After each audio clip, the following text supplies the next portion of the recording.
जय श्री राधे कृष्ण। ज्येष्ठ मास कृष्ण पक्ष एकादशी को इसे अपरा एकादशी और अचला एकादशी के नाम से भी जाना जाता है। एकादशी का व्रत जो कि सभी प्रकार के पापों को नष्ट करने वाली है। प्रत्येक माह के कृष्ण पक्ष और शुक्ल पक्ष की एकादशी तिथि के दिन एकादशी का व्रत धारण किया जाता है। इसे एकादशी और 11 व्रत के नाम से जाना जाता है। यह व्रत भगवान विष्णु भगवान श्री कृष्ण को अति प्रिय होता है। प्रत्येक एकादशी व्रत का अपना विशेष महत्व माना गया है। इसी प्रकार से ज्येष्ठ मास कृष्ण पक्ष की अपरा अचला एकादशी व्रत का अपना विशेष महत्व माना गया है। अपरा एकादशी जो कि अपार धन को देने वाली है। इस दिन विशेष प्रकार से लक्ष्मी नारायण का साथ में भगवान विष्णु के त्रिविक्रम स्वरूप का पूजन किया जाता है। धर्म शास्त्रों के अनुसार अपरा एकादशी व्रत करने से गर्भपात, ब्रह्म हत्या, राक्षस योनि, झूठ, बुराई व अन्य पापों से मुक्ति मिलती है। इस व्रत को करने से मनुष्य को तीनों पुष्करों में स्नान के समान, गंगा जी के तट पर पिंडदान के समान और कार्तिक मास में स्नान के समान, सूर्य चंद्र ग्रहण में, कुरुक्षेत्र में यज्ञ, दान एवं स्नान के पुण्य के समान फल की प्राप्ति होती है। जो व्यक्ति पूरे विधि विधान से अपरा एकादशी का व्रत धारण करते हैं उसे सौभाग्य की प्राप्ति होती है, पापों से मुक्ति तथा मृत्यु के बाद भगवान विष्णु के धाम की प्राप्ति होती है। एकादशी के व्रत में जो कि 3 दिनों तक व्रत में नियम पालन किया जाता है। दशमी, एकादशी और द्वादशी, इन 3 दिनों तक जो कि शुद्ध और सात्विकता का पालन करना चाहिए। तामसिक वस्तुओं का प्रयोग बिल्कुल भी नहीं करना चाहिए। व्रत धारक को दशमी के दिन सुबह में उठ करके नित्य क्रियाओं से निवृत्त होकर के स्नान करके भगवान सूर्य देव को अर्घ्य प्रदान करना चाहिए और दशमी तिथि के दिन सूर्यास्त होने से पहले ही भोजन ग्रहण कर लेनी चाहिए। रात्रि ब्रह्मचर्य का पालन करते हुए एकादशी व्रत का स्मरण करते हुए सोना चाहिए। दशमी तिथि के दिन हविष्यान्न भोजन ग्रहण करना चाहिए, जैसे कि जौ, गेहूं और मूंग के पदार्थों का सिंधा नमक, काली मिर्च, गौघृत आदि का प्रयोग करके भोजन करना चाहिए। दशमी की रात्रि ब्रह्मचर्य का पालन करते हुए एकादशी व्रत का स्मरण करते हुए सोना चाहिए। एकादशी तिथि के दिन सुबह उठ करके नित्य क्रियाओं से निवृत्त होकर के गंगा नदी में या घर के नहाने के पानी में ही थोड़ा सा गंगा जल मिलाकर के स्नान करना चाहिए। शुद्ध वस्त्र धारण करना चाहिए। भगवान सूर्य देव को अर्घ्य प्रदान करनी चाहिए और फिर व्यक्ति को व्रत का संकल्प लेना चाहिए। भगवान विष्णु से प्रार्थना करनी चाहिए कि हे भगवान विष्णु, हे माता लक्ष्मी, आज मैं अपरा एकादशी अचला एकादशी का व्रत धारण करने जा रहा हूँ या करने जा रही हूँ। इस प्रकार से भगवान से प्रार्थना करें कि यह व्रत मेरा निर्विघ्न पूरा हो, हमें पुण्य फलों की प्राप्ति हो, हमारे सभी प्रकार के पाप और ताप नष्ट हो। आपके मन में जो भी इच्छा हो, जो भी कामना हो, वह भगवान विष्णु से कहें। और एकादशी के दिन जो कि दिन रात्रि उपवास रहते हुए व्रत को धारण करना चाहिए। जो उपवास नहीं रह पाते हैं, जिनका स्वास्थ्य सही ना हो, तो आप एक समय फलाहार ग्रहण कर सकते हैं और फिर सुबह शाम के वक्त पूरे विधि विधान के साथ भगवान का पूजन करना चाहिए। इस दौरान कथा श्रवण करनी चाहिए।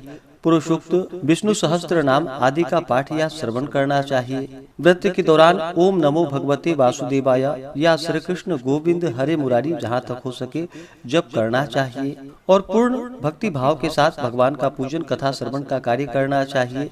भगवान विष्णु के चरणों में अपना मन लगाना चाहिए। इस प्रकार व्रत को धारण करते हुए एकादशी की रात्रि जागरण करते हुए समय को व्यतीत करना चाहिए और द्वादशी तिथि के दिन सुबह उठ करके नित्य क्रियाओं से निवृत्त होकर के स्नान करके शुद्ध वस्त्र धारण करके भगवान का पूजन आरती कर लेनी चाहिए। उसके बाद फिर समय के अनुसार व्रत का पालन करना चाहिए। तो आइए जानते हैं अपरा एकादशी व्रत के शुभ मुहूर्त के बारे में। एकादशी तिथि प्रारंभ समय जो कि 2 जून 2024 दिन रविवार सुबह 5:05 और एकादशी तिथि की जो समाप्ति है वह 2 जून की रात्रि 2:42 पे एकादशी तिथि की समाप्ति है और द्वादशी तिथि समाप्त जो कि 3 जून 2024 दिन सोमवार को रात्रि 12:19 पे द्वादशी तिथि की समाप्ति है। एकादशी तिथि के दिन सूर्योदय का जो समय है सुबह 5:07 है और एकादशी तिथि प्रारंभ जो कि 2 जून को सुबह 5:05 से शुरू है। तो इस बार एकादशी व्रत 2 दिन बतलाया जा रहा है। वैसे आप स्मार्त हो या वैष्णव हो, आप चाहें तो 2 जून को ही व्रत धारण कर सकते हैं, क्योंकि सूर्योदय से पहले ही एकादशी तिथि शुरू है। लेकिन वैष्णवों के लिए जो कि शुद्ध द्वादशी लिया जाता है, इस कारण से सभी गृहस्थ जन स्मार्तों के लिए 2 जून 2024 दिन रविवार को व्रत धारण करेंगे और जो मोक्ष इच्छुक भक्त हैं वो 3 जून को व्रत को धारण करेंगे। एकादशी व्रत का जो पारण किया जाता है, पारण हरिवासर समाप्त होने के बाद करना चाहिए। हरिवासर का समय द्वादशी तिथि का पहला चौथाई हिस्सा हरिवासर का होता है।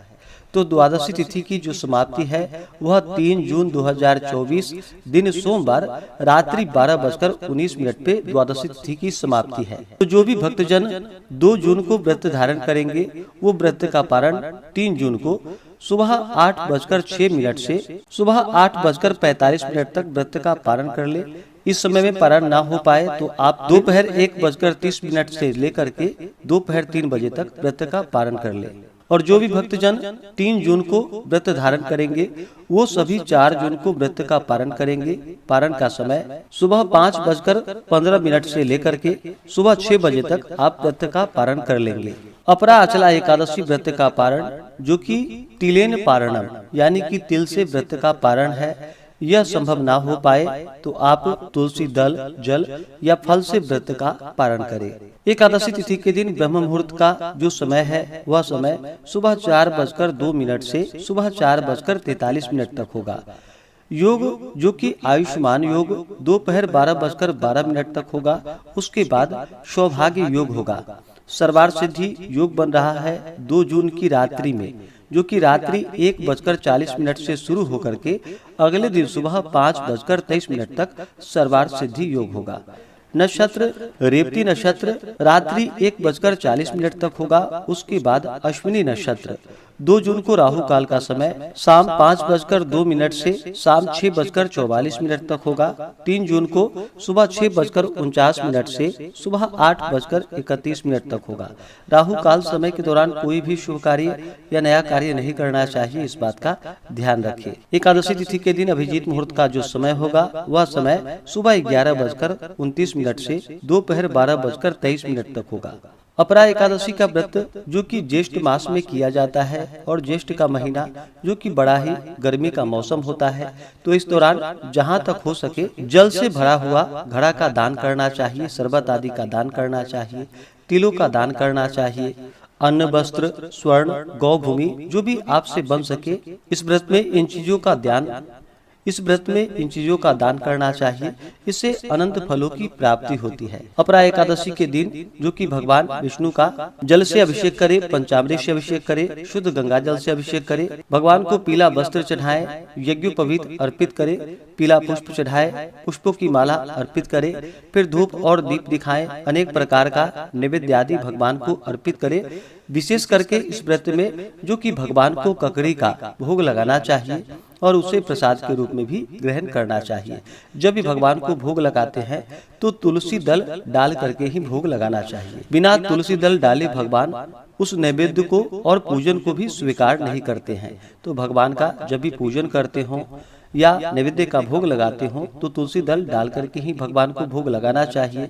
इस बार 2 जून को रविवार पड़ रहा है, तो रविवार के दिन तुलसी पत्र नहीं तोड़नी चाहिए। आप दशमी के दिन ही तुलसी पत्र भगवान के पूजन के लिए तोड़ करके रख ले और उसे एकादशी और द्वादशी के दिन प्रयोग में ला सकते हैं। तो नैवेद्य का भोग लगा करके जल से आचमनी करवाए, द्रव्य दक्षिणा चढ़ाए, मुख शुद्धि के लिए पान, पत्र, सुपारी, लौंग, इलायची के साथ में अर्पित करे। फिर व्रत का कथा श्रवण करनी चाहिए, भगवान की आरती करनी चाहिए।